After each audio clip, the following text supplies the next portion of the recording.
All right, that's twice in a row. It must be time for bed. Um, I ran out of time. We have in the middle, okay, we have this positively charged center, and it's surrounded now with negatively charged electrons just moving around doing whatever they feel good about. Okay, so this is Rutherford's model. It doesn't necessarily have a name, but it's the first one to have the nucleus.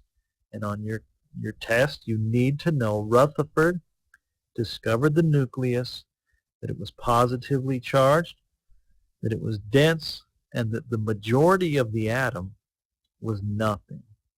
All right, now, just briefly, let's explain one more, well, a little bit better on how he figured this out. All right, he had this gold foil, and he was shooting these alpha particles through that were positive. Most of them went straight through, so if this was his detector, most of them hit right here, just where he thought they would. All right, but some of them followed a curved path. All right, meaning that something deflected them but didn't necessarily hit them. Some ended up coming back, indicating that they had struck something, and some even came directly back at the source. To do that, there must be something very hard at the center that alpha particle was hitting, because it was massive in and of itself, and it had a lot of speed. So there's where he came up with the idea. The bending deflections came because the centers of these were positive, and the things he was shooting was positive. So once again, likes repel. Coulomb again. He's the man. All right. And then he knew it had to be dense because it was absorbing these hits. All right. So that's enough on Rutherford, but make sure you have a good understanding of his model. This picture here that I'll show you is basically just what I told you a second ago. It shows you the source right here. All right, there's the metal foil, and then it was wrapped around with this film. He expected that most of it would just hit the center, but he found, or that all of it would hit the center, I mean. He found that most of it did, but there was still some spread throughout that were ricocheting.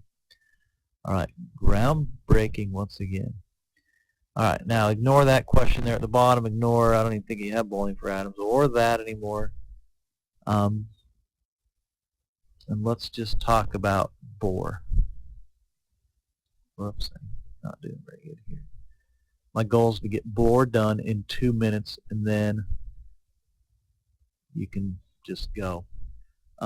Feel free to color his face in however you like. It really is one of my favorite things to do, to see what you've drawn on their faces. I really get to see inside your souls.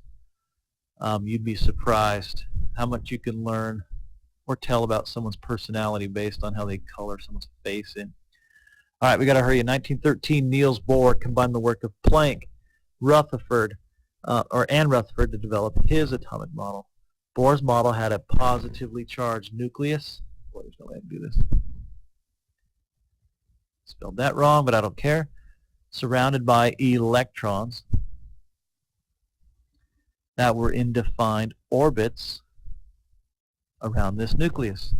The distance of each orbit, or electron that's in that orbit, okay, from the nucleus was fixed.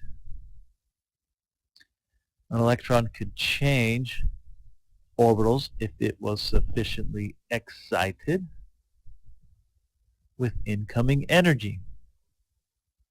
With his model, he could calculate the spectral lines for hydrogen.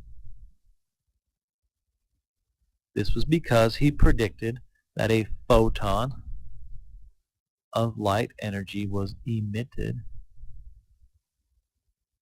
each time an electron fell from one orbital to another. The color of the photon was determined, I'm wrong there, the energy, oh, about out of time, of the photon was determined by how far the electron fell to its original orbit. All right, I couldn't do it. I will explain.